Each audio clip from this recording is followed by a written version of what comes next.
some very late recording that we've recorded a week ago. So yeah, welcome everybody to our first of hopefully many live shows. For those of you wondering, just before I introduce my guests, the reason we're switching to this live format is just to save ourselves a bit of time and effort. Recording things is great because when you mess up and say stuff that's A, not true, or B, dumb anyways, then you can go back and say bananas and fix it all in post-production. But that does That was it usually does the take a case, lot yeah. of yeah, exactly. But that's a lot of extra work. It adds a whole lot of moving parts that ended up making episodes take a lot longer to come out. So we decided just to make it live so it can, expedite that whole process, get the what's the one I'm looking for? Get the videos out a bit sooner, a bit faster, Yeah. and they can be a lot more up to date. So, as I'm sure you've noticed, I'm joined by my usual co-guest, Mr. GeneralSound, Yo, what's up, everybody? joined by returning co-guest, Mr. Gastlee. Hey guys. And for the first time, we're joined by a fourth guest, and more interesting than the other two I've mentioned so far, and that's Alleebee from Evo Vector. What's up, dudes? So we'll start, as we usually do, by having a brief little conversation with Alleebee. So Alleebee, why don't you start by telling us a little bit about yourself and a little bit about your team and how it's been starting out in VS Gaming League. Okay, cool. My name's Alex, aka Alleebee, formerly from Regis side. I don't know if that counts. Pretty new to the scene competitively, or at least staying constant. I've been playing Overwatch for about a year. Been in COWSA for about 6 months. Formed ADG, or Alley Dogs Gaming, about a month and a half ago with a few mates. Started playing, joined ladder, had some issues, rejoined ladder. And then we made it into First Division for this last leg. Played First Division, joined Evo, and here we are. Awesome. So before we go any further, let's talk about that ladder phase. You guys started in the ladder like every team does, and then, as you said, you left the ladder for a brief period and rejoined. So why don't you tell us a little bit about why that happened? Share as much as you want to or don't want to. Obviously, it's up to you. But obviously, there was some difficulty there, and I think difficulty that a lot of teams will face when they join VS in particular. It was mostly frustration. And the issue is that we couldn't get games. We couldn't get any ladder matches, so we couldn't accumulate any points. So we ended up, I think, looking for 7 games. 5 of them were official requests or challenges through VS Gaming, and everyone declined pretty much. Towards the end, Equinox accepted, but we had decided to leave before that match. So yeah, we left. I spoke to Gastlee, previously known as Dark Magician, and a few of the other guys, and they said, "Listen, come back, try it again. It'll get better." So we came back, and it worked out. Still had the frustration when we rejoined, but we managed to get 2 games or 3 games and win them, which got us enough points to get into first by some more drama, which we'll talk about after this. Yeah, that's basically it. That was our ladder time. Just really frustrating. Not enough teams participating, and it's understandable with the legs being in over 4 weeks or 3 weeks or whatever it is. Teams don't have a lot of time to play. But yeah, there definitely needs to be more teams so we can have more games to get more points. Yeah, for sure. I mean, Jen, anything, Gastlee, to add on to that point about the ladder system? Yeah, I know you guys were demotivated, and I know by chance of luck, because of 2 teams from Prem got disbanded. Yeah. And that basically opened up a spot for you. So from there, how did it feel? Did you feel that confident going in, that you guys ready, or just wanted to find out from you how you felt about that? I think we were always confident, and we always are confident. We weren't ready, to be honest about that. We didn't have the team synergy. We were basically a bunch of solo queuers, dudes who like to do their own thing. Mostly DPS players as well. So we lacked players in specific positions. Like we lacked an actual main tank. We lacked an actual off support, lacked DPS, like hits and DPS. So we just figured out, take it, we'll go do it. Like we're not afraid of anything. So when we joined, we played I think we played 2 or 3 games before we actually hit the first leg, and we lost to like all 3 of the res teams, which was a bit of a nightmare, but it was a wake-up call. And after that, we went into the leg, and I think we were as ready for the leg as we could have been when we started it. Yeah. And when you started the leg, your first result was a pretty convincing victory over Project Allflix, right? Yeah.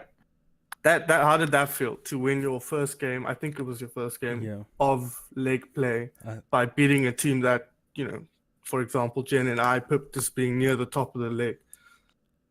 Yeah, that turned a lot of heads. Yeah, that was a very surprising victory from you guys, and it wasn't unexpected from me because at that time I was kind of like in the background coaching you guys.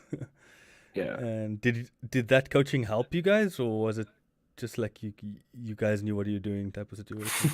Well, now they have to say. It was a huge waste of time. Your coaching ability. No. I'm just putting it out there because a lot of teams don't run coaches, and this is a good opportunity to bring that up. You know what I mean? That's why I'm. Well, that was the first week that we actually, I would say, had more focused coaching. So, Jen, you gave us quite a good amount of advice, who to focus and what to kind of do. So we went into that game knowing what we wanted to do. We had a game plan, and we were confident and we were comfortable with our play. So we knew who to shut down, and we knew how to shut him down. And that was what won us the game. And so basically we just went in there with a proper game plan, focus, so and then you'll win, easy clap. And it wasn't an easy game, I must be honest, but yeah. Yeah, I watched that game. You guys really performed. You looked a lot more sort of in control as you were playing, and it looked as the match went on, you seemed to sort of become more comfortable in that structured play style, and I mean that really showed some progress, some results from maybe not GeneralSound's coaching, probably some sort of external force, but I mean there was progress there. Like a sentient being, or I don't know that I'd call General a sentient being. But anyways, before we move on to kind of running through the teams and what they've been up to this last week, let's chat about the recent acquisition. As you mentioned before, you guys were ADG Slinky, and that was an MGO that you were starting up with Hot Dog, I believe, right? Yeah. Alley Dogs Gaming. So tell us a little bit about that and what made you decide to move in with Evolution Gaming, and also what the stories of the ADG going forward. Okay. Well, yeah. So we were in a troubled team before Alley Dogs, and things were a little bit difficult. We had a bad image in the community, so I decided, hey, listen, next pull completely and next start something that's fresh. And I wanted to be a part of a community that was no BS, basically, no drama. So I figured, hey, it's one thing starting a team, but it's another thing starting an actual clan where you can bring in a whole bunch of other teams and try and follow this vision. So we figured, let's do that.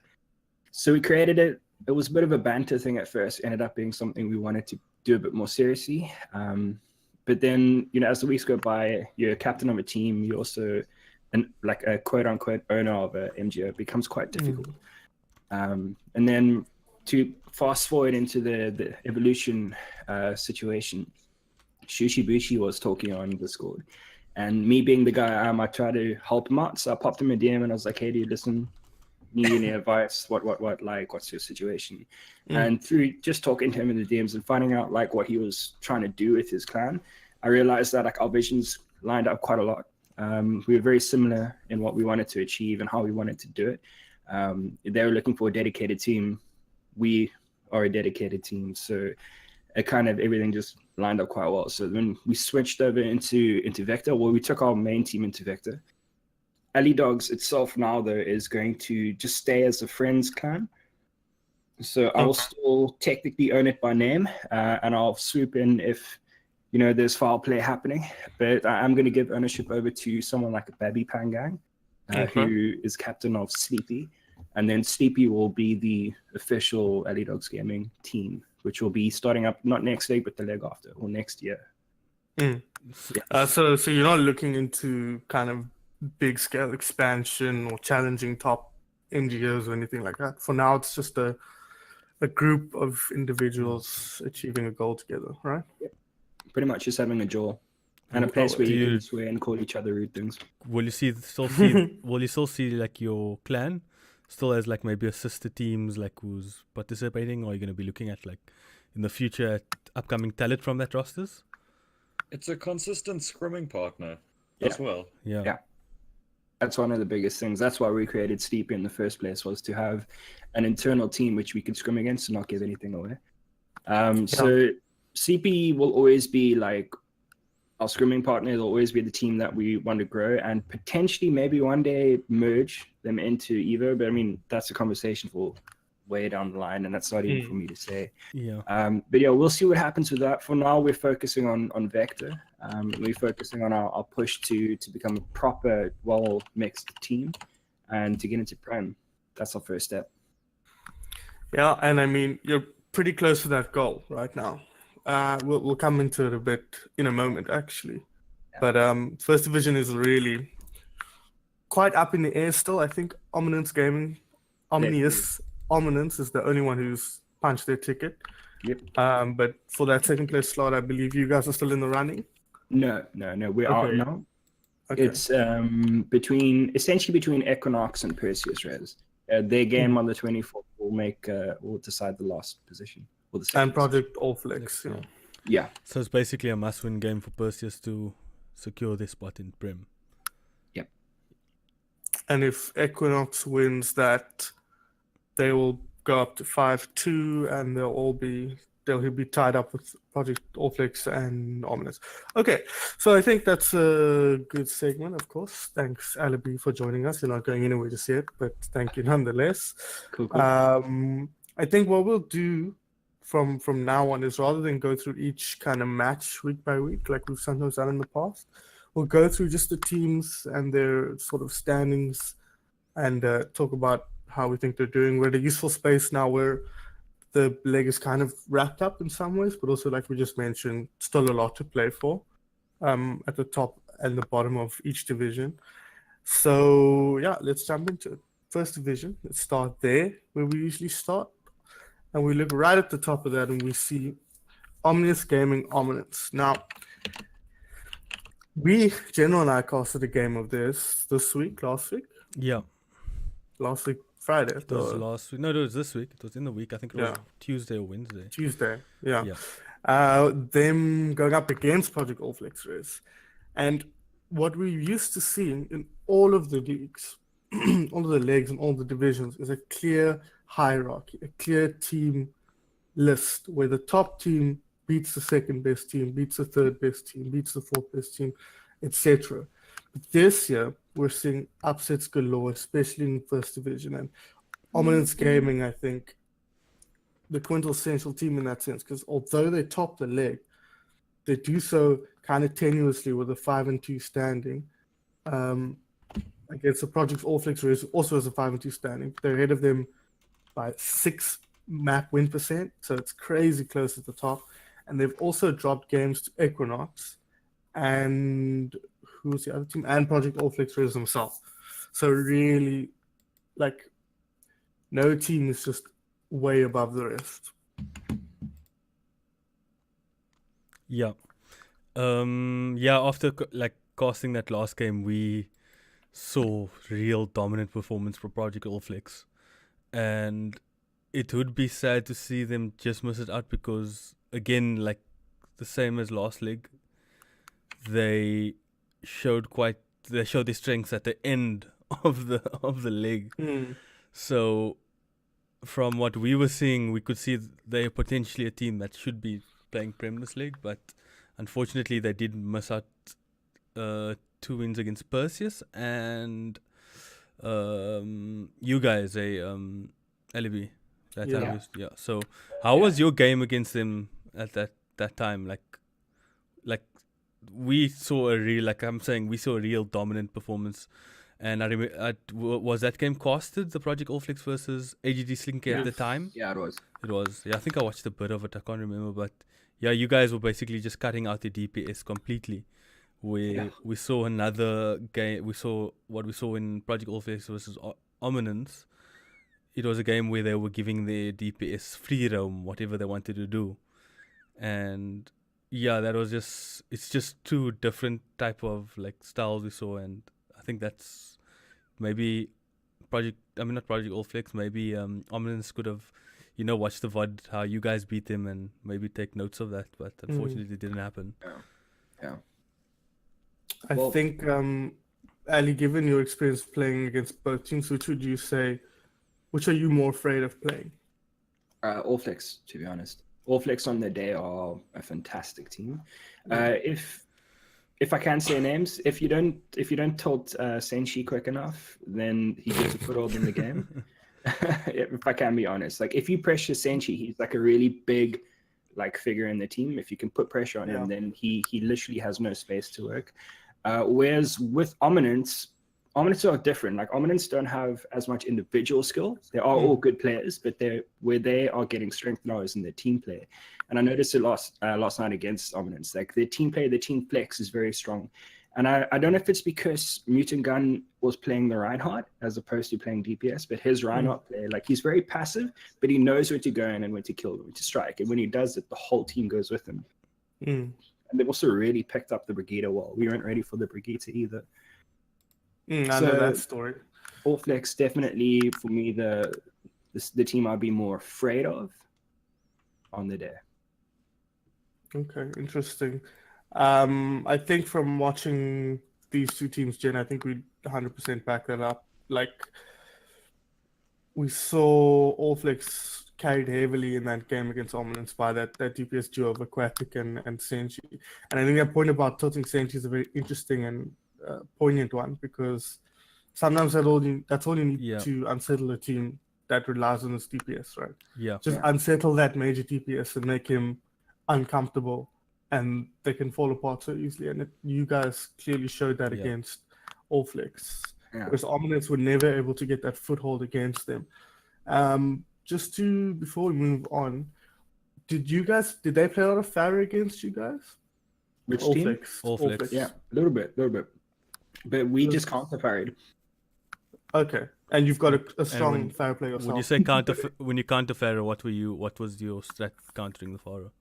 No, we literally just mirror picked Pharah. We put Cappuccino on Pharah. It's like I think it's one of two games that he played for us. And Cappuccino, just if you don't know, he's our actual core DPS. He's our danger man. So we put him on Pharah, even though he's pretty trash at it, and we were able to, make him swap with the Pharah and make Senshi go over to the soldier, which in turn ended up being a little bit easier for us to deal with, which is a bit weird. But yeah, they played a bit of Pharah, not much. Okay, interesting. It seems like Pharah, in First Division especially, is that pick that's turning games, controlling games. We saw Equinox beat Ominence down to some significant Pharah play. We saw Project Allflex beat Ominence. Obvious, exactly. He's been a stand-up performer from Equinox. We saw Aquatic and then Senshi on the Pharah against Ominence. Like, seems like it's a real pick in First Division, especially that's controlling the flow of the whole division. There's a reason for it. There's like a specific reason, and if I may say, go for it. If I'm playing in First Division, I've noticed it. When you run a Pharah above like a heavy brawl comp, the team that you're going against, they don't know who to deal with. They don't have to take the fight on the floor, or have to put resources into the Pharah, and that's where we fail like quite a lot as well. So that's where guys like get lost. So like a team like Equinox, they'll put Dobvious up there, then they'll have Lex on like a hit scan, and then they'll have the other dude on Junkrat. You don't know what to do. You don't know who to focus, and that's how they beat you. Because by the time you've made a decision, Blur's like right in your back line and everyone's dead. That's the Pharah problem in First Division. It's funny because we there's from when I was playing in First Division, there was this meta where everybody was playing Bastion. And now this league, everybody's playing the fodder. So it's good practice, I think, for the lower division teams, like Division 1 teams, moving, especially ones who are looking to move up. So it's good practice to know how to deal with those type of threats and how to work as a team to shut down these type of threats. And that's just my opinion on the thing. Because like I don't know how people deal with Bastion. Maybe you should have tried it next season, Alleebee. Just throw your Bastion in there and see if people can handle it. I But- hate Bastion. Exactly. Everybody does, dude. So I think we've spoken enough about Ominence and Allflex. So let's move down the list a little bit here. Perseus Rez, interesting one. Started off strong, but it's kind of petered out as we proceed on. But they are still in with a significant shot to go to Prem next season if they can beat Equinox. Now, Equinox is a team we've mentioned today already. A team categorized perhaps by the strong fair play of Dobvious, but are also, like you say, playing very well around that fair, and I think just in general putting up strong performances against every team they play against, no matter the result. So maybe Ali, you can comment a little bit about Perseus Rez, having played them. Have you played them? Yes, we did. How was your game against Perseus Rez, and compare that to Equinox? Perseus' game was close. I think we were still on quite a high after the beginning of the season, like beating Allflex and that. Mm-hmm. Perseus, we took them like 99% on the first two maps, and it was, those matches where it could go either way, and the team who sustains better wins. The first two maps were like that. They're very strong at rallying around the DPS players. They've got a really good structure around how they want to get those kills. So for us, we weren't ready to deal with that. But yeah, can't really say much else. They just got some really good players in their team who really excel, and the team builds well around them. Kind of like a Patches to a Boostios, how you have a team that really knows how to build around their star players and then give the space to like Barnacle to go flank. Similar kind of vibe with them. Yeah, I think Okay, and the star player is Kazuho. Kazuho, yeah. Okay. He's a star DPS. He's a star DPS. Yeah, I think Ash is also like, he's one of those players where you think you mustn't be scared of him, but he'll end up just like, if you don't take note of him, he's gonna make work. And if you focus Kazuho, Ash. Yeah, he plays Tracer, he plays Hanzo as well. Ash, and he plays a bit of Fare. Yeah. It's funny because when I was there, he couldn't play like Fare like to save his life, and you will laugh at me saying this, but. Now it's good to see him take on other roles because he wanted to be a one-trick tracer and now and then switch to the Widow. So I'm glad to see players making those adjustments in the game to become like flex DPS players, because that's this meta is at the moment. It's either you're playing Hanzo strictly or you're flexing onto another DPS to help that Hanzo out. Yeah. So I think that is the game to watch. It's the only game left in First Division, Equinox versus Perseus, and it's going to decide in large part who goes through to the next to Premier Division next leg. Then we've skipped over Evo Vector. I think we chatted about you guys briefly, but anything else you guys want to say, Alleebee, want to say about yourself and how you're feeling going into next leg?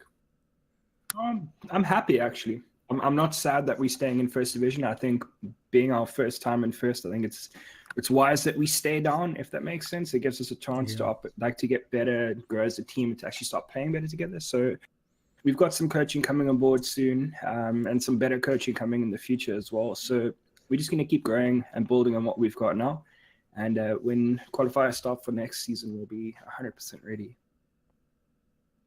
Awesome. I think you guys are putting in a ton of work, and it's paying off, because you see many of the ladder teams that hop up straight from ladder into First don't stay in First. Yeah. So just doing that in the first place and being so close to qualifying for Premier Division next league is an achievement in itself, like you said. Thank you. So really well played to you guys. So let's move on to the other Omnius gaming team, Interitus. I think always known to be the weaker of the two. But again here, some interesting results, because Omnius Gaming and Territories, after some kind of extenuating circumstances, ended up beating Equinox 3-2, and Equinox beat Ominence, and then Ominence beat Interitus 3-0. So it's like everyone's just taking wins off each other, Yeah. So Interior is clearly a team with some talent, a lot of work to do, and they'll also be staying in the first division next leg, so they've also got more time to work on. Yeah, talk to me a little about Interior and how we feel like what their standing is. Interiors are good. They've obviously acquired a few new players in Solo and Binary, I think. And they're at a point now where they've got a few players who are slightly bigger than the team, but they're reining them in and kind of rallying around them. So I think next leg they'll be a little bit more of a force to be reckoned with. We won't talk about the Equinox game, that happens. It's just map settings, whatever. I think they're good. I think they've got a really good platform to build on as well. We enjoyed our game versus them, as I must admit. We kind of let the ball slip against them on the second map, but whatever. It was good fun anyway. Okay. I don't know what else to say, by the way. That's fine. That was good. No, that's fine. It's more than enough. So moving on from Interiors, CSG, Exitium, and Chronic Underdogs. Chronic Underdogs is a serious tragedy. I think we can all agree on that one. Having to forfeit so early in the leg. That's a team, Jen and I mean, every time I talk about them, I say this, but after posting that win against Ominous last leg, we were like, okay, this is we got to keep our eyes on this guy. Yeah. And they really proved themselves to be a force to be reckoned with, but unfortunately not able to keep the roster going until the end of the leg where they could make the changes they needed to make. So deciding to forfeit early on and looking to put in strong performances in ladder to get back into first division as soon as possible. Will they be in first division next league? I haven't seen them play any ladder matches. Oh, so it all detects if they played ladder matches, basically. I think so. But I'm not 100% sure. I'm never 100% sure how that seeding works, which I guess comes back to that problem of what Alleebee was talking about in the ladder. You're never quite sure where you're going to be, Yeah, because I know they picked I don't up think Noobs.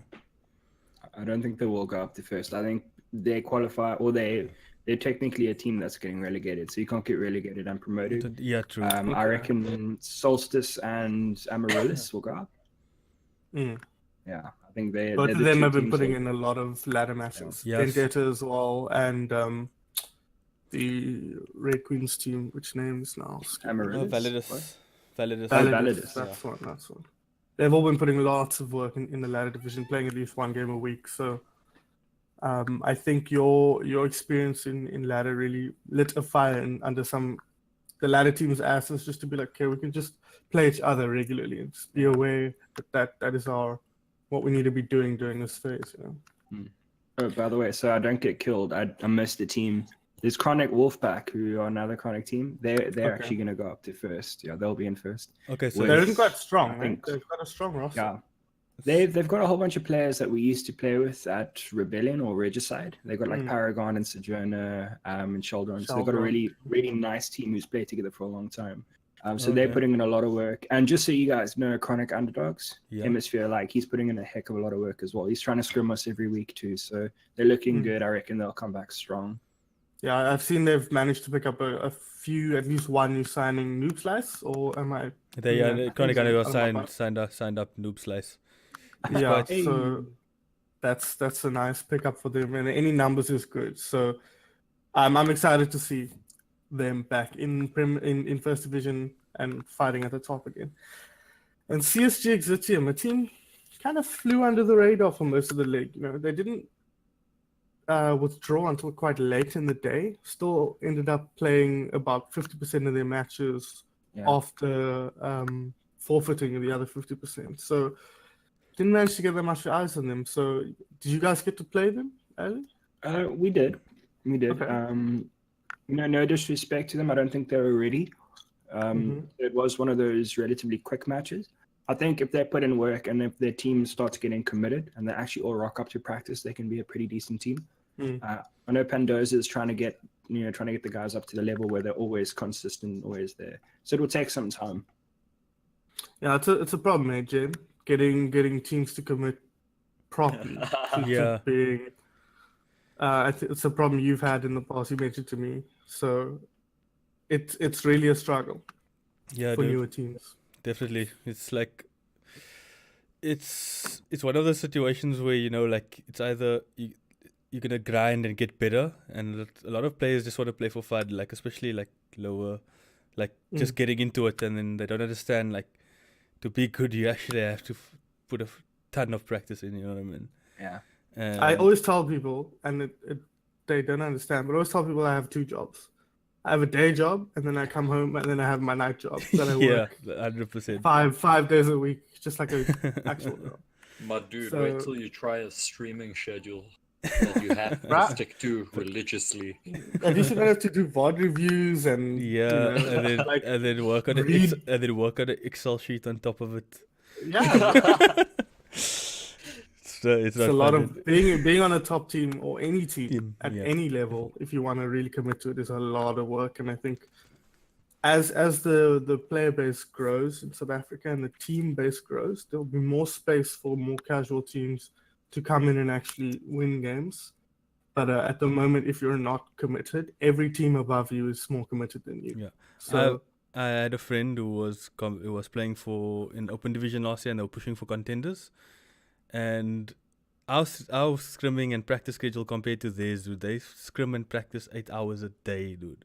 yeah, A day, they don't get a break, and they keep practicing. that's a And full-time job. Yeah, dude. That's if I could do that, I would do that. But Yeah. unfortunately, got to It's pay the bills somehow. 100%.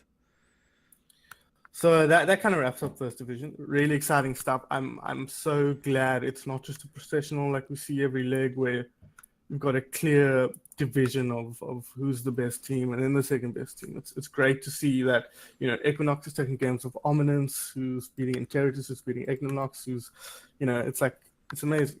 It's great that all these teams are performing and every team feels like we can take games of other teams. Yeah. So moving on to First Division, hopefully we can get you involved a little bit more, Gastlee. Oh, it's cool.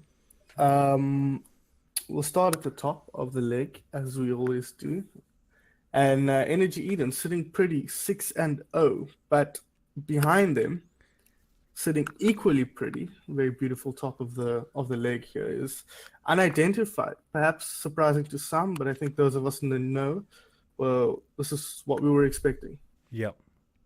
Well, Both teams yeah. 6-0, by the way. Yeah. I mean, I've casted not every, but most of the games Unidentified's played this leg, and they have just looked unplayable. They dropped one map to Boostios, and I think they dropped a map to 2CP. But aside from that, they've just looked like such power, and I really think that's sort of paying off. That's the pickups they got at the beginning of the leg paying off. Yeah, Sigsy and Gutbuster, I believe, two Yeah. mature heads in that team really making a difference. Exactly. And yeah, I think it's also like Squishy said, they're gonna be more professional and treat this like, you know, a team and work on their team game, and it's really showing off. And I mentioned this before the stream started, that they're a team that's like they'll make a few mistakes in game, but they'll correct it so quickly, and you can like counter comp them, and then they will know how to counter comp you after that. You know what I mean? It's insane the amount of work they're putting in to get like the team level at such a high level. And I think I wouldn't be surprised if the last game they win. For me, it wouldn't be a surprise, or it will go down to the wire. And I know they're playing Eden, so it's gonna make a really big, huge spectacle of a match. And I'm excited for that one. Is it gonna be casted? Yes. Trinoc and Domine are names down for that one, I think. So yeah, I can actually just I check. recommend everybody watching. You guys really need to tune into that game. That's gonna show you like how it like improved the Overwatch scene is getting, because it's a team Unidentified that was unsure at the end of last league what they're gonna do with their careers and stuff. And now going 6-0, it's a huge improvement, and credits to all of them who's putting in the work to get that team stronger. You know what I mean? I think a contributing factor to that was previously they were a team of 6 mates, no subs. You know, if somebody couldn't make it, team kind of falls apart in that respect. And sort of a lot of the Unidentified players taking more of an interest in COWSA and just getting more involved in the community opened up a new wealth of talent for them to draw on to sort of bolster their lineup.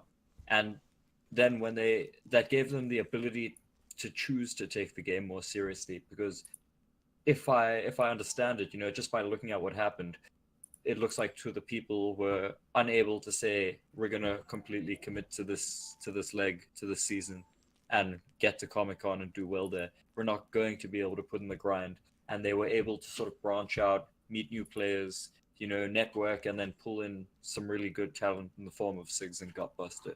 Yeah. And that's just helped them.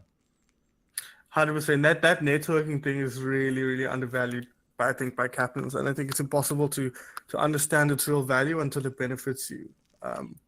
Because obviously, I've been a beneficiary of that networking as well. Just picking up guys like General, who then exactly.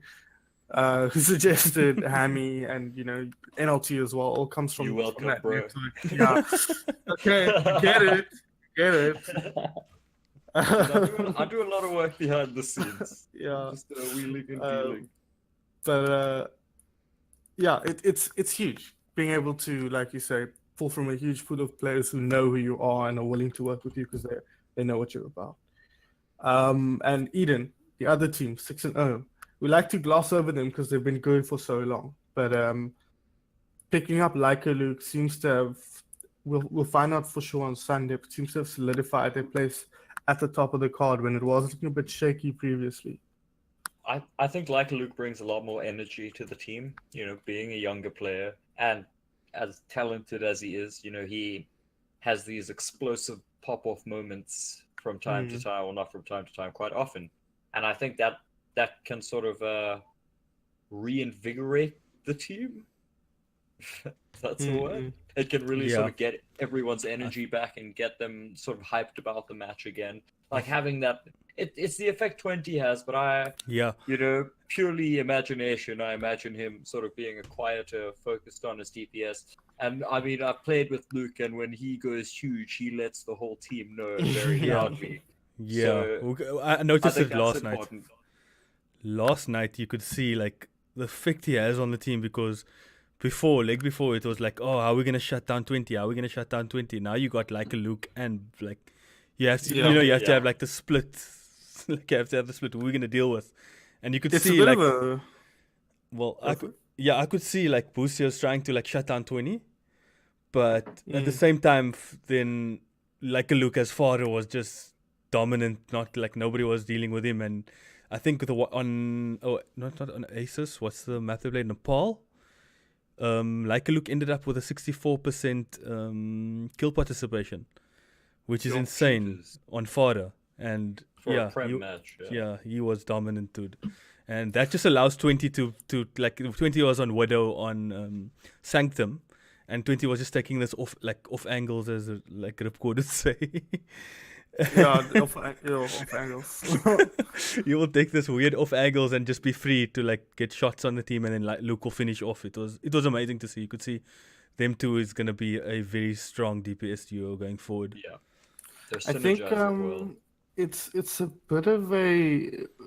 There's a narrative that's being drawn that before it was 20 kind of. He's the guy you're looking at on that team every time. Where's 20? We've got to kill 20. But Senti was a sleeper agent of that team as well. Undervalued until I think that the COWSA Awards, where all the Prem teams will say Centical player of that division. I don't think undervalued. I think Centical's always been. I mean, by the community, solid player. By the community, I think the awards highlighted it to the people who might not know Eden that well. But anyone who has played against them will tell you that Centical is just unstoppable. Remember, 100%. if the DPS is popping off, it's only because the tanks are allowing them to get that space to pop off. Said the tank. The tank. No, but I agree. I think it's the flex support. It's all the flex. I don't know about that. I don't know about that. Flex support always dies first, dude. No. That's bad tank play. That's bad tank play. Your flex support is dying. It's because the tanks are bad. 100%. But the point I was making about Cynical is that it's not just a 1-2 punch of Luke and 20. It's a 1-2-3 punch of Luke 20 and Cynical always just there smashing your face on that I front mean- line, whether it be on Rosario or on the Winston. I believe he plays a lot as well. Or the May, which is another Yeah. one he likes to just ruin your day His with. May is insane. Like, I'm gonna have to step in here and say that I think one of Eden's most consistent players is not really getting the shout out he deserves, and I'm gonna have to put that on Arturia, who, again, if you've ever played against him, is just unbelievable in his role. Knows exactly where he needs to be. He's unkillable as Lucio. Yep. His timing with most of his abilities is impeccable, and I don't think he gets enough credit. Sort of, I think anyone in that role doesn't get the credit they most of the time deserve. I say most of the time looking at Mikelele. But I think he's undervalued by the community. Mikelele and is deserves a manufacturing shout-out. his own credit. Yeah, the flanking Zenyatta. He's creating a new role. it's called the flank yada. By the way. Oh, Yeah. it's terrible. I think it's a team full of stars, and so there's always going to be someone. Who's next? Talk about Grifflet. Talk about Kubler. Like every team, every player is underrated when you're on a team full of stars. Yeah. And anything, just like anything from you, Alleebee, that you notice from these top two teams at the moment? I'm almost biased though because I've got quite a Fine, good dude. relationship with Mikelele. But I mean, I know Luke from a time back as well, so it's always interesting watching the Eden games. I feel like when I'm watching an Eden or an unidentified game this season, like I feel like I'm watching something that's not from South Africa. I think their level has just improved so much and so quickly that it's ridiculous. I agree. Yeah, I agree. I mean, 100%. especially unidentified, they've taken Yeah. such a step up from last Yeah. leg. I mean, we knew they had the potential, but they've just sort of lived up to that, and I don't think this is their cap Yeah. by any means. No, And their 100%. style is also different to what we used to hear. They I mean, not different, but they're just super aggressive all the time, and they're so confident. And it's one of the Yeah. reasons I love Exactly. watching unidentified. They don't care who you are. Like they consider you to be, food for them basically. I They're got, better They play than with you, freedom. yeah. They I play gotta- with freedom. You can see the players just completely expressing themselves so in almost a happy way, a very positive way. They don't seem to tilt. I actually got a funny story. The other night I was playing solo queuing and I managed to jump into Squishy on his Smurf. Yes. And he was playing Reinhardt, dude, and he was playing such a retarded Reinhardt that it was working, dude. And we ended up just memeing in the game, and we won. I was playing Zenyatta, right? And I was the only support, and we managed to win that game on 10 people over Noobs. I have to say, Squishy's such a lad, man. He's fun to play with. So if you ever find him, if you want to grind with him, I'm sure he'll be more than happy to play with anybody in the scene. He's a really good guy. Yeah. For sure. Shout out to Squish. Been on the show before. Didn't have that much to contribute at the time, but I think it was nice to hear from him. I remember. He's that guy that's like, show. I'll play any team on any day, and I won't know who I'm playing, but I'm against, yeah. better than them. Yeah, I'm better than them. That's the bottom line. Like, not to say he's arrogant, but that whole team has that kind of mentality where He's But just got as- even if you confidence come and in- ability. As a young player, Exactly. that's perfect. That's like the attitude you should have. Exactly. Luke has that Yep. attitude as well. Exactly. And that's just Yeah, going to make you 100%. better as long as you just know what's your level of playing and you stick to that level and be confident with it and make sure that your identity as that type of playing that level is better than anyone. You'll go far. I feel also the older DPS players and just players in general tend to have a bit more respect for their opponents. Not in an official capacity, more respect for their opponent's ability. Whereas Yes. younger players, I think, generally lean towards just exploding by themselves and just popping off and not really being concerned with who they're playing against. Yeah, 100%. So moving on from those two teams, 8 o'clock Sunday, Trinoc and Doname will be casting that. Get your asses in there. That's a must-watch game. I don't care what you're doing. Go watch that game. We have practice actually, so you can't watch Jen, but everyone else can watch. I don't know. We have a game actually. We don't have practice. Dude. Yes, we have a game. Speaking of that game, WRG Boosters, that's the next team in line here with a 5-2 record in this league. And then after that, there's a bit of a gulf to the next team, but that should be closed following Sunday's games. But Boosters 5-2, dropping down a bit from the performances last leg and the leg before. Gastlee, you specifically have a lot of good insight into that team, obviously, as a former member. So tell us a little bit about that and why do you think their performance, at least compared to other teams, has dropped a bit?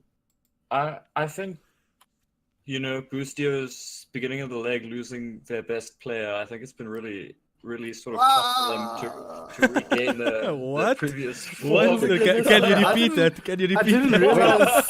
Isn't Did Vision Patches still leave? on the team? Yeah. Oh, Hold on. No, I think Boostio's, you know, with the sort of analytical and strategic mind of Visions and a little bit of Barney involved, I think they maybe took that as an opportunity to experiment more with the roster, trying a few new things, shaking up the roles, shaking up the tactics. And I think, you know, maybe they've seen some progress. I feel that their timing when to experiment could be a little bit off. I don't think, you know, your match versus Unidentified and your match versus Eden is the time to do it. But, you know, they're staying true to what they want to do and what they feel is the correct path forward to them for them. They're definitely going to be disappointed with the results, but hopefully they're taking a lot of value away from those games, you know, sort of reinforcing ideas behind strategies, behind certain selections. I think not having Visions on that off support role, they lose a lot of value and control from the backline, and I think that's, for me personally, I think that's probably one of the biggest obstacles for them right now. It's finding that replacement for not to find it internally. So to maybe get Crack to be a bit more vocal, or get Kim to be a bit more vocal, and just sort of command from the back. I think like, just to get the audience clear, like the changes they have made, they put Krakens on off support, like Dark just or Gastlee just mentioned now, and Visions is moving more into like a flex DPS, sometimes on the off tank, and Barney's also on tank, and Barney will also play like that off tank role, and when they need the Genji, Patches as well. Actually. Yeah. So it's been they have these strats and they know where like every player needs to go on, but sometimes it's like it's hard to get that perfect like that synergy down because they're moving so much players in different roles. But I'm sure they'll. It's hard. Yeah. It's hard to trust the players. I guess so. You build trust with your team with people in certain roles. So when you move somebody over, even though it's a teammate, you know, you're not always 100% trusting in their sort of ability. Not that there's a lack of ability, but I think it's more synergy than ability. Their synergy in that new role is not quite there. So moving Visions to, let's say, off-tank role, or not having him on Zenyatta, you now have to learn to trust a new Zenyatta. Or you got to learn to trust a new off-tank. And I mean, that's going to be tough for anyone. I mean, you guys are same. Like, experiencing something similar. Exactly. 100%. And I think it's also down to like the fact of this, and I think we spoke about it this afternoon, Gastlee, is that Visions is such a like influential figure, especially in a team like Boostio's. Coming from Eden, he has like you can correct me if I'm wrong, Gastlee. He's a shot caller in the team, right? He's like a strat caller. He leads from the back. Him and Barnacle. So Barnacle as well. So taking that strong leadership role from the back line and moving it into the front line, it's a huge change.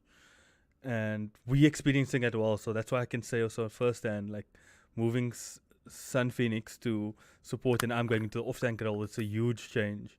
And it's something that's not easy to adapt to, and I think they did well adapting so far to it. So, well, I mean, they've gotten the results, except for what we can say are the two top 10 teams this leg. Boostio, they've been shaky at times, but I think, you know, Boostios are never out for long.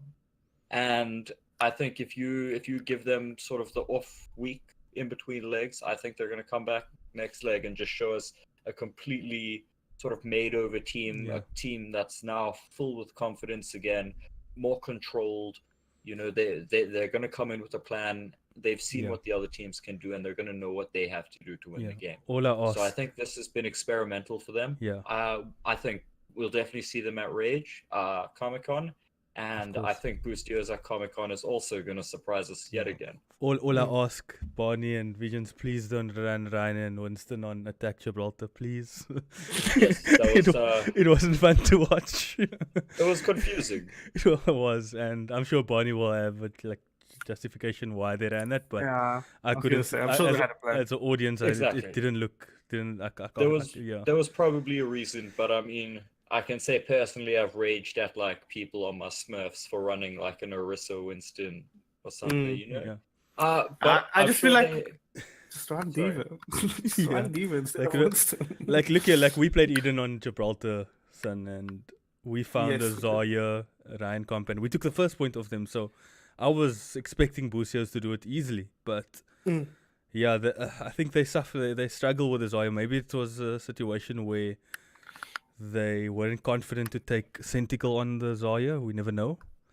And yeah, I think with Centicle, like what I've noticed firsthand is that just push him, like fuck it, just push him. You know what I mean? Like don't be scared of Yeah. him. Just get him on the back foot.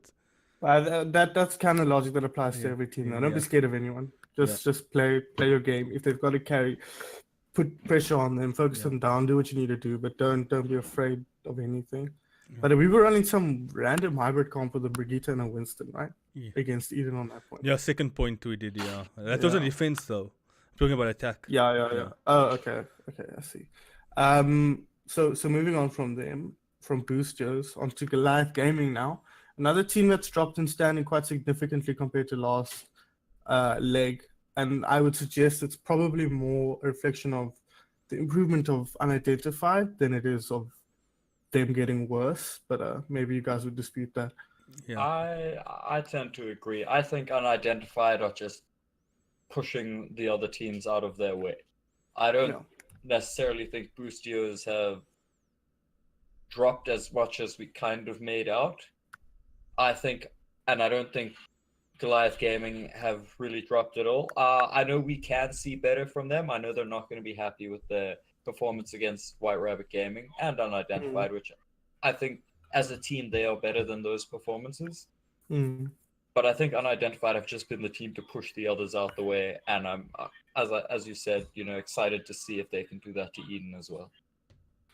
Yeah, I think their Goliath Gaming's result against Eden is quite telling, where they took them right into the brink, 3-2. Unfortunately, that game wasn't cast because CloudBurst had internet issues at the last moment. But that I think is telling of what they are capable of. Mm-hmm. Well, what was the score against Eden and GG? 3-2 3-2. Okay. to Eden. I think they're a very aggressive team, GG, and credits to them for pushing Eden so hard because Eden is showing dominant performance, and taking a game 3-2 of Eden is credit to you guys. Well done. I think they finishing did a map better than against anybody Eden. else. Yeah, 100%. Because Eden's currently on a 90% map win rate. Those two games could be the only two games they've dropped so far. Yeah. So, yeah. And Excited to see what happens next leg with GG. What happens next leg with all these teams, actually. and Alleebee, anything you want to add on? From those teams, I can't really add much, to be very honest with you guys. I'd probably just be detrimental. Nah, that's all good. But feel free if you feel like adding anything, just hop in when you find a space, just do it. Just interrupt. I must be honest, I'm actually busy playing Bastion on attack because you guys are talking about it. You're trying you us guys getting some practice for practice. next league. Exactly. Practice never stops. So moving on to the bottom four now, Premier Division. Prodigy Race, a team mired in controversy. Let's put it that way. I think that's The big international. Okay, fair enough. A team slightly mired in controversy. You put me on the spot. I couldn't think of a better phrasing in time. I'm sorry. I think, they're relying quite heavily on their international player, who is a significant boon to their roster, and I think that's turning a lot of heads not in a good way. Towards we them. felt it. 100% felt it. 100%. But at the end of the day, we had this conversation last Yeah. week, and We don't. even after losing to them on Sunday, I think we stand by our argument that you got to beat these players. no matter where they're from, no matter how good they are. If you're not going to beat them, you're not going to beat 20 on Eden, or you're not going to beat like Luke on Eden or any of the big local carry players on the high team. So I don't think that's where the core of the issue is. In my opinion, if you have a good player, that's fine. You know, having an international is fine. The problem comes in, I think, mostly when a team that, you know, I would have said Berserk Gaming or Phoenix Rising would have beaten wins, and the clear influence is from that international player. I do know, based on sort of what's been going on in the community, that they weren't really left with many choices. You know, it's that or forfeit, and you know that's a no-brainer for them. They do what they need to do to win. That's what you expect from a team. But the problem comes in when that player is perceived as carrying them to Comic-Con, and for me, it looks like that would rob a team that would have gotten there on the roster they do take to Comic-Con. So now if that guy doesn't pitch up to Comic-Con, the international player, then that's where the salt will set in. 100%, I agree with you. And one of the teams that was on the losing end of that conversation, you can jump in, Jen, next. It's frustrating to lose to that, because it's like you feel like if they didn't have Raft, you might have beaten them, but they're a good enough team that Raft allowed, they work around Raft well enough, you know, that it's not just a case of countering him. The rest of them are good enough so that even if you do counter him, the rest of them are still causing problems for you. So you can't afford not to take not to take anything away from the rest of our Prodigy team. We in the qualifiers, and I believe GCP before as well, had played Prodigy with Raft on it and won. So this team has clearly come a long way since then, because I think our team has come a long way. It boils down to also this meta, man. This meta just allows him to shine with high burst heroes, like, because we could see it on, like, we didn't play him on Hanzo, but I believe 2CP has, and apparently he was much harder than 20 to deal with it on Hanzo. And then he was playing the Fodder and also high burst Sog. So it's like you trying to play the meta at the moment, and you know you're confident in your strat as the meta.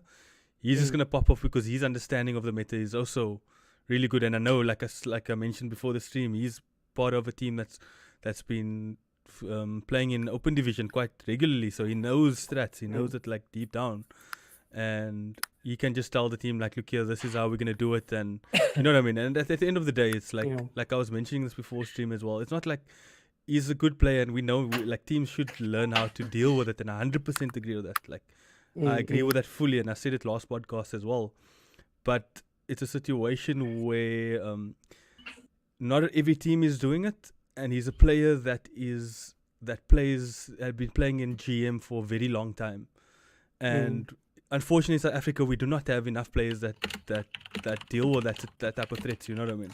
So it's a situation where we, like our team, we only have like maybe one or two or three of us that like played against those type of high level DPS players, and then now you have like maybe another 2 or 3 that doesn't, and then he's gonna pick on those players, you know what I mean? And unfortunately that and a GM player can spot out those type of bad position players or players that is just falling a bit behind, and that's the case, and that's where I think people will get like a bit frustrated about the whole situation. Definitely. Before we move on, my boy Gastlee has to vacate. He was on a time limit, so thanks for being here, but we'll have you on again soon. Definitely. Thanks for having me, guys. Good luck with the rest of the cast. Stream. Okay, cool. Yeah. Cheers, guys. Cheers, dude. Thanks for being on, dude. So I think that's a good place to start wrapping up pretty quickly here. I think next team on the list is BZK TCP. I think they'll be quite disappointed with how their leg has played out so far. Phoenix Rising as well as the next team on the list, both sitting at 1 and 5, both dropping games to Prodigy. You know, a team that they weren't expecting perhaps to lose to, but lots to work on. Yeah, we played against them this week, and they are a very good team, 100%. It's just they had like the fixtures at the beginning was really tough games, and then coming to us a must-win game, they came up on the night. I have to be credit to them. They played really well. Yeah, But every game we played to them was to the wire, right? To the wire, yeah. It seems that could easily have gone 3-0 in the other direction, or Yeah. 3-2. Yeah, that, you like know? on our It aces, was- we were so confident, and then they just pulled it out. Their dive with riposte is so good. Like riposte on Winston, oh my god, it's hard to deal yeah, with. So he's really good. He's definitely top main tank in South Africa, in my opinion, just from that experience. Mm. And then, yeah, so it looks like with that victory over us, we're expecting them to beat Dominion on Sunday. That'll put them in 6th place. They'll stay in Prem. So they have another opportunity to prove themselves Yeah. So in Premier Division. Yeah, so DDC, I think 2CP will beat DDC. Just by matter of how they've been performing this league. I don't think they won any map so far. And yeah, it'll be a surprise if DDC comes out of nowhere and just do some miracle. That'd be so surprising. Yeah, and then we play GG, which is gonna be also a tough game for us. But I think we also like the same situation Alleebee is in. We will maybe it's gonna be a blessing in disguise going back to Division 1 and then working hard as a team and getting better.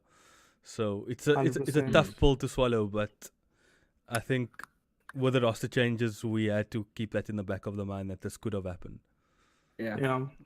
I think none of us are we're disappointed, obviously, but none of us are disheartened by our results. You know, we're gonna drop into 1st division. I said this is the end of leg 1. I was like, we're gonna drop into 1st division, fight our way through there, and come back into Prem and be better. And that's exactly what we did. But I still quite know where we want to be, obviously. So, but I think there's a huge improvement from the team that from leg 1, leg 2. We are seeing improvements as a team as a whole. So we're not going anywhere, 100%. Guys. Keep an eye out for us. I'll say that. Yeah, even week 1 to week 4, we're like so much better than we were.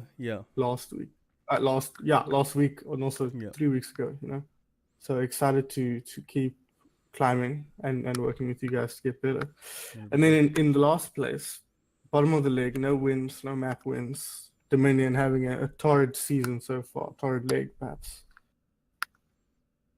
Yeah, I think there's been a lot of changes in the team, and what was the unfortunate news that Officer Doofy? No, it's Mr. Whoopi. Mr. Whoopi, sorry, my bad.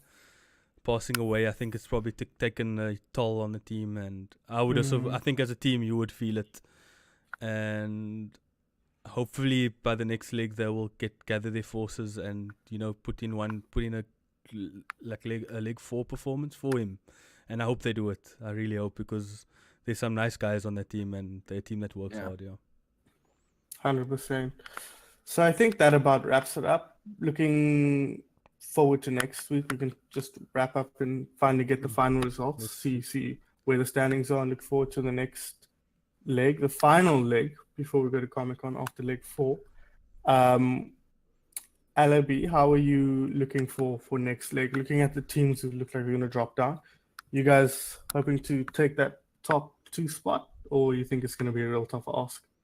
To be honest, our goal is actually top 1. So we're pushing to be the best. We're going to put a lot of work in. We have acquired a new signing, Ben the Living, or Necros. Not Necros, another Necros. So he is quite a high level, high diamond. He's a Necros, he's a Masters player, I believe. He's a Masters of Flex, but he's like a diamond level DPS player, so he's joining us. I actually heard of him. I must just say, while talking about him, almost like a blanket apology to Prodigy. Prodigy were also wanting to chat to him, and another guy called Labius, but Ben wanted to join a team that's newer, that's not established and not in Prem. And he wanted to join a team that he could work with and learn with, because he's new to the whole team. He's just Necros. Which is why he joined us. Yeah, that's Necros. And there's another guy, Labius, who we were talking to, but I didn't want to take him and take Ben, because you can't have 2 high-level players in a team that are playing in first. I'd rather leave him for someone else. But he ended up going to Europe. But that's a different story for another week. We're happy, we're comfortable, and we're confident. We're going to put a heck of a lot of work in. And from an evolution side as well, the clan is putting a lot of work in behind the scenes. So I think they're doing a lot to help us out. I think me meeting most of your core roster, you guys are like a lovely bunch of guys to establish a great team. So as long as you keep that mental state, dude. You guys are gonna be insane team, definitely. So One day, I believe. Hopefully before I'm your age. no, dude. not one day, today, Hello? dude. Today, dude. Wait. Hopefully we'll smash you next leg. That'll feel good. And then, yeah, we'll be at the top. So there. You Gauntlet Jen's gonna thrown throw- down. Jen's gonna throw the game, dude. Jen wants skins. Plus, Jen's a Yeah, buddy but- tomorrow. Yeah, Jen, I only Jen play for throws skins, dude. games every day. Yeah. We But have also- to play with game throwing all the time, so we're used to it. Yeah, just put me on thing is- Reinhardt and I throw, dude. No, that's a throw. Sorry, No, but Ali, when you carry guys on. play us, Jen is going to be 32. It's not going to be 31 anymore. So his senses are going to be a lot weaker. So we've got the. Damn, But I dude, mean, why can must they you get mention my weaker age, than they dude? are? I don't know. Remember, I get smarter, dude. So my reaction time's not that easy, but I'll play you with movement and What do you think? He's You a, think he's a Saiyan, bro. Every time he loses, he gets better. I don't wait. age, I level up, my dude. Wait, Fair but enough. It wasn't Napa a Saiyan as well. Where's he now? Who? Sorry. What? Napa? He's dead, yeah, very dead. Yeah, But like, exactly. I mean, if you want to take that logic, like every Saiyan except for like 3 of them are dead. So, Oh, wait. but you know, on that optimistic note, I think we'll sign off there. Alleebee, thanks so much for joining. I think your input on First Division especially was really great. It's something we often flounder a bit because we don't play there anymore yet, and we don't quite know how well the teams are doing and the ins and outs. So to get your input was really great. I'm Yeah, always 100%. available as long as I'm at first. Jane, dude. of course, thanks Yeah. for joining us, ever present. 100%, dude. It was fun.